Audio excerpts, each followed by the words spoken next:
The snow was falling harder now, each flake stinging my face like tiny needles. I sat on that bus stop bench, my coat pulled tight, watching my breath form clouds in the freezing December air. My hands were shaking, but not just from the cold. 3 hours ago, I had a home, a husband, a life I thought was secure. Now I had nothing but a duffel bag at my feet and $43 in my wallet. I kept replaying his words. Get out. I don't care where you go, just get out of my house. His house. After 18 years of marriage, it was suddenly his house. But let me back up. Let me tell you how I ended up on that bench on the coldest night of the year, watching cars pass by on Route 9, wondering if this was really happening to me. That morning started like any other Thursday. I woke up at 6, made coffee, started breakfast. My husband Richard was already in the shower. He had an early meeting, he'd said the night before. Always meetings, always working late, always on his phone. I should have known. Looking back now, all the signs were there. The way he'd turned his phone face down whenever I walked into a room. The new cologne. The gym membership he suddenly cared about after years of my gentle suggestions. The business trips that seemed to multiply.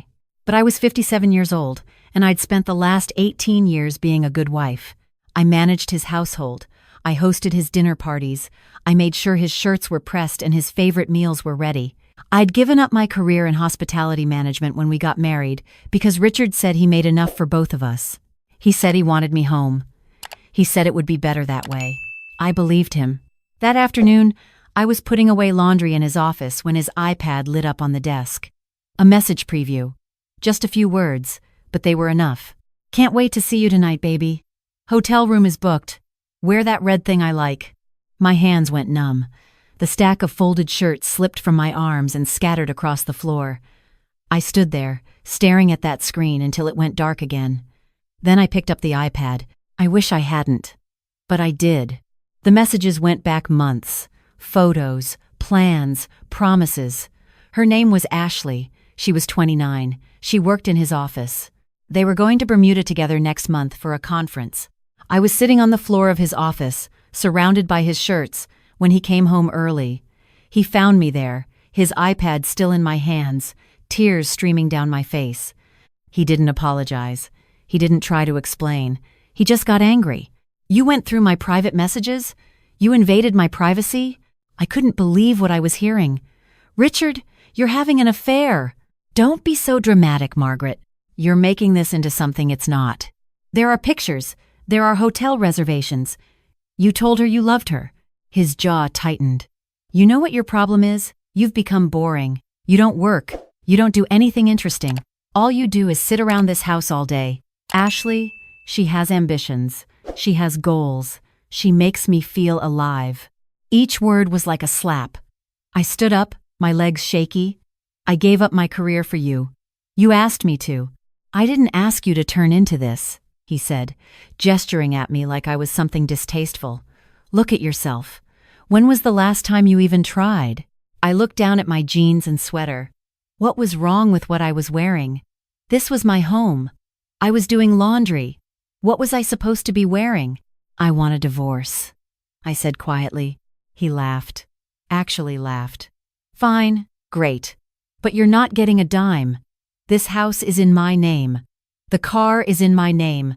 Everything is in my name. You signed a prenup, remember? You left the marriage. You get nothing. I didn't leave. You're having an affair.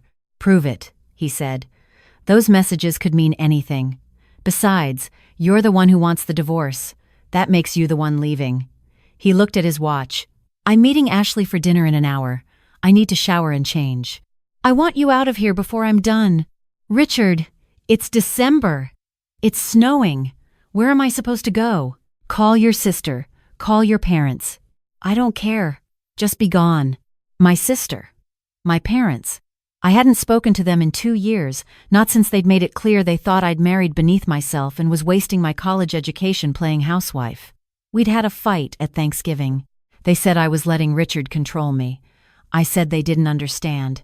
We hadn't spoken since. I need time to find a place, I said. You have until I finish my shower. He headed toward the stairs, then turned back. Actually, you know what? I don't trust you alone in my house. Pack your essentials. Now, I'll watch." And he did. He stood in the bedroom doorway while I stuffed clothes into a duffel bag, my hands shaking so badly I could barely zip it closed. He watched while I grabbed my toiletries from the bathroom. He followed me downstairs and stood by the front door. "Your phone," he said, holding out his hand. "What?" "The phone. It's on my plan. My property." I stared at him. "Richard, I need a phone. How am I supposed to?" "Should have thought of that before you started snooping." "The phone? Margaret?" I pulled it from my pocket and handed it to him. He immediately powered it down. "Keys." I gave him my house keys, my car keys. He was taking everything. "Now get out. Can't you at least drive me somewhere? To a hotel or walk?" He opened the door. The wind blew snow into the foyer. "Or call an Uber." "Oh wait, you don't have a phone anymore, do you?" He smiled. Actually smiled. I picked up my duffel bag and stepped out into the snow. He closed the door before I even made it down the porch steps. I heard the deadbolt click into place. The bus stop was 4 blocks away. By the time I got there, my shoes were soaked through and my fingers had gone numb. I sat down on the bench and tried to think. I had $43 in cash. No phone, no car, no family who would help. The bus came and went. I didn't get on. I didn't know where to go. Another bus. Then another. The sky was getting dark now, and the temperature was dropping. I'd been sitting there for almost 3 hours. I knew I needed to move, needed to find shelter, but I felt paralyzed. My whole life had just collapsed, and I couldn't seem to make my body move. That's when I saw the headlights slow down. A sleek gray Lexus pulled over to the curb right in front of the bus stop. The passenger window rolled down. "Honey, are you all right?" The voice was female, warm, concerned. I looked over. The woman behind the wheel was maybe 65, with short silver hair and kind eyes behind elegant glasses. "I'm fine," I said automatically, even though I clearly wasn't. "You've been sitting at this bus stop for over 2 hours. I drove past earlier and you were here. Now I'm coming back from dinner and you're still here, and it's snowing harder." She paused. "You're not fine." Something about her tone, about the genuine concern in her voice, made my carefully held composure crack. Tears started streaming down my frozen cheeks. "I don't have anywhere to go," I whispered. She put the car in park right there on Route 9 and got out. She walked around to where I was sitting, sat down next to me on that snowy bench, and took my hand. "My name is Diana Chen," she said, "and I think you need some help. Will you let me help you?" I should have been scared. She was a stranger, but something in her eyes told me I could trust her. Maybe it was desperation. Maybe it was intuition. Maybe it was just that I had no other options. "I'm Margaret," I said. "Maggie. Well, Maggie, I own a small hotel about 10 minutes from here. The Riverside Inn. Do you know it?" I nodded. I'd driven past it hundreds of times. It was a beautiful old Victorian mansion that had been converted into a boutique hotel. "I have a room there. It's yours tonight, no charge. You can get warm, get some rest, and tomorrow we'll figure out what comes next. Does that sound okay?"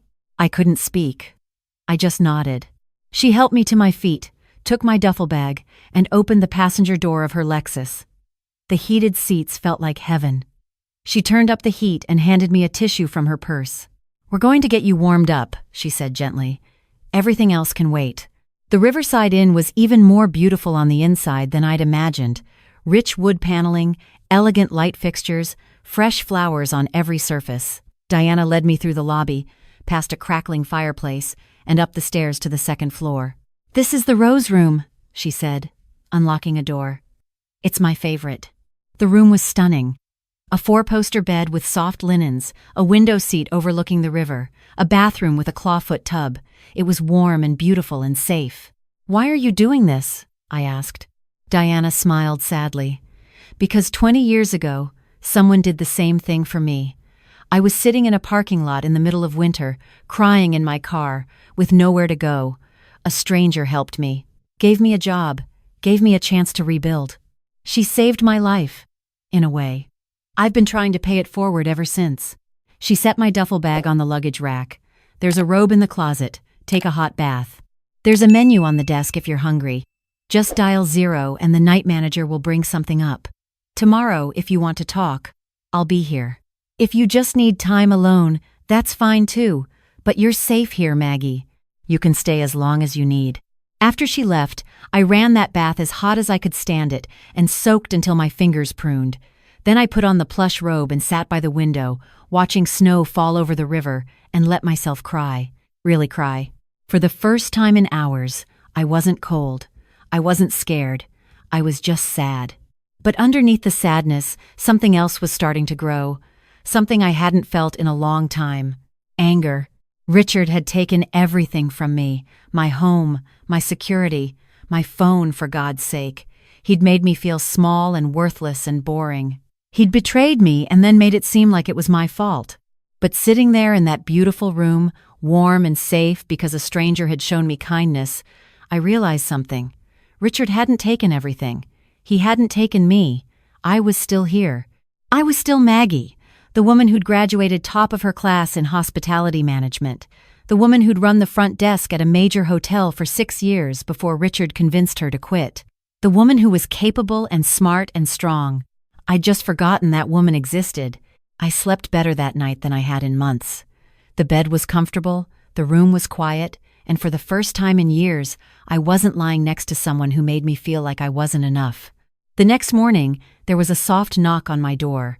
I opened it to find Diana with a breakfast tray. "I thought you might not want to come down to the dining room yet," she said. "Coffee, fruit, fresh croissants. May I come in?" We sat by the window and ate breakfast while I told her everything. The affair, the confrontation, being thrown out with nothing. She listened without judgment, nodding and understanding. "What are you going to do?" she asked when I finished. "I don't know," I admitted. "I need to find a job, a place to stay. But I don't even have a phone to start looking, and with only $43. "I need a housekeeper," Diana said suddenly. I looked at her, startled. "My head housekeeper just gave notice. She's moving to Florida to be near her daughter. The position comes with a small salary and a room here at the inn. It's not glamorous work, but it's honest work, and it would give you time to figure out your next steps." "Diana, you don't have to." "I'm not offering out of pity, Maggie. I'm offering because I have a genuine need and you need a genuine opportunity. It's business." Pride wanted me to say no, but practicality won out. "Yes," I said. "Thank you. Yes." I started the next day. Diana gave me uniforms, showed me the housekeeping systems, introduced me to the small staff. The work was physical and tiring, but there was something satisfying about it. At the end of each day, I could see what I'd accomplished. Clean rooms, fresh linens, happy guests, and slowly, I started to rebuild. Diana became more than an employer. She became a friend, a mentor. Over late-night cups of tea in her office, she told me her story, how she'd escaped an abusive marriage with just the clothes on her back, how a hotel owner had given her a job in housekeeping, just like she was doing for me, how she'd worked her way up to management, saved every penny, and eventually bought the Riverside Inn when her mentor retired. "You remind me of myself back then," Diana said one night. "Lost, but not broken. You just need to remember who you are." 3 months in, I was promoted to front desk on weekends. Diana said I had a natural way with guests. 6 months in, I was assistant manager. A year in, I was managing the whole operation when Diana took a long overdue vacation. I loved it. The problem solving, the guest relations, the logistics of running a small hotel. I'd forgotten how good I was at this, how much I'd enjoyed hospitality management before Richard convinced me I didn't need to work. Diana started asking my opinion on everything: renovations, menu changes, marketing strategies. We were a team.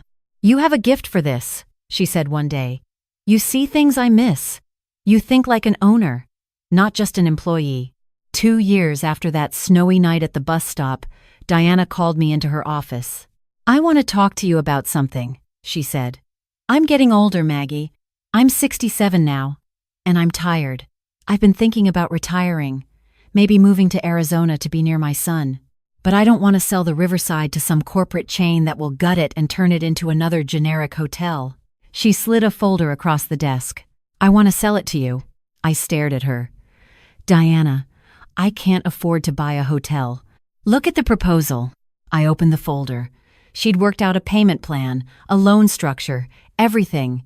It was ambitious but feasible, barely. "I've watched you these past 2 years," Diana said. "You've gone from a woman who didn't think she could survive on her own to a woman who could run this place in her sleep. You belong here, Maggie. This should be yours." It took another 6 months of paperwork, bank meetings, and loan applications. But on a sunny morning in May, I signed the papers. The Riverside Inn was mine. Diana stayed on for 3 months to help with the transition. Then she retired to Arizona like she'd planned. We still talk every week. I renamed one of the suites after her, the Diana Suite. I make sure there's always someone staying in it who needs a break, a second chance, a moment of kindness. I comp the room and don't tell them. I just give them what Diana gave me. The hotel has grown under my ownership. I renovated the carriage house into 2 luxury suites. I expanded the restaurant. I hired more staff. I invested in the business and in myself. I took classes in business management and digital marketing. I joined the local chamber of commerce. I learned to do things I'd never done before because I'd always let Richard handle them. Taxes, investments, negotiations. I found out I was good at all of it. 3 years into ownership, on a random Tuesday afternoon, a man walked into the lobby. I was at the front desk, checking in a couple from Boston, when I heard a familiar voice. "Excuse me, I need to speak to the manager." I looked up. Richard. He looked older, tired. His suit was nice, but not as expensive as the ones he used to wear. He didn't recognize me at first. "I am the manager," I said calmly. "And the owner. How can I help you?" His eyes widened. "Margaret?" "Hello, Richard." He stared at me like he was seeing a ghost. You own this place?" "I do. Did you need a room?" No, I just..." He looked around at the elegant lobby, the fresh flowers, the happy guests. When did I stop being boring?" I finished for him, around the time you threw me out in a snowstorm with nothing but $43 and a duffel bag. He had the grace to look ashamed. "Look, Margaret, about that night. I was angry. I said things I shouldn't have." "Yes, you did. I've been trying to find you. You weren't listed anywhere. Your family wouldn't talk to me." He stepped closer. "I made a mistake. Ashley and it didn't work out. She was just after my money anyway. I realize now what I had with you. What we had. What we had was a marriage where you controlled everything and made me feel worthless," I said. "What we had was you gaslighting me into believing I was the problem." I know, but I'm different now. Things have been hard. The business took some hits. I had to downsize the house. I'm living in a condo now." He looked at me with what he probably thought were sincere eyes. "I need you, Margaret. We could start over. You could come back. We could make it work." I smiled. Not a friendly smile, a knowing smile. "Richard, I don't need you. I don't need your house or your money or your approval. I have my own business, my own life, my own success. And I got it all without you." But we were married for 18 years. Were. Past tense. The divorce was finalized 2.5 years ago. You signed the papers, remember? You couldn't wait to be rid of me. He shifted uncomfortably. "I thought maybe we could try again. I've changed." "I'm sure you have. But I've changed too. I'm not the woman who would take you back. I'm not the woman who would believe your promises. I'm someone completely different now. Someone better." A guest approached the desk with a question. I excused myself from Richard and helped her with a warm smile, my attention completely shifting away from him like he was nobody important. Because he wasn't. Not anymore. When I turned back, he was still standing there. "I think you should go, Richard. We don't have any rooms available, and I have work to do." "Margaret, please." "It's Maggie," I corrected. "And my answer is no. No to trying again, no to going back, no to you. I suggest you leave." He looked like he wanted to say more, but something in my expression stopped him. He turned and walked out. I watched him go, and I felt nothing. No anger, no sadness, no regret. Just relief that this chapter was finally, completely closed. That evening, I stood at the window of my office, looking out at the river. The same river I'd watched that first night when Diana brought me here, broken and scared and lost. I wasn't that woman anymore. I'd built something real, something mine. I had employees who depended on me and respected me. I had guests who came back year after year because they loved what I'd created. I had a life that was full and meaningful and entirely my own. The woman I'd been when Richard threw me out, the woman who thought she needed a man to give her worth, to give her purpose, to give her a home, she was gone.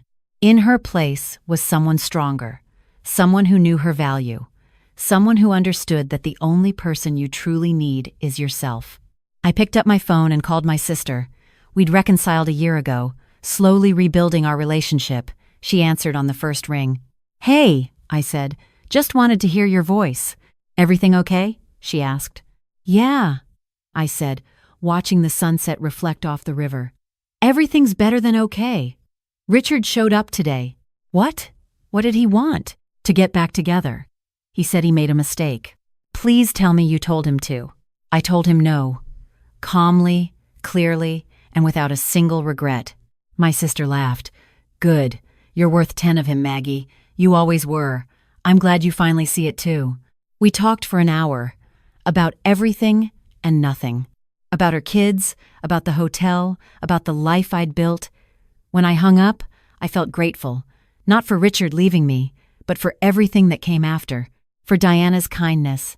For my own resilience. For the chance to discover who I really was when no one was telling me who I should be. Sometimes the worst thing that happens to you turns out to be the best thing.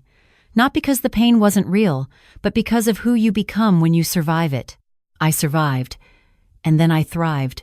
And now, at 63, looking back at that terrified 57-year-old sitting in the snow, I want to tell her what I know now. That she's stronger than she thinks. That she's capable of more than she imagines. That the life falling apart around her is making room for something better. That the best years are still ahead. I hope this story reaches someone who needs to hear it.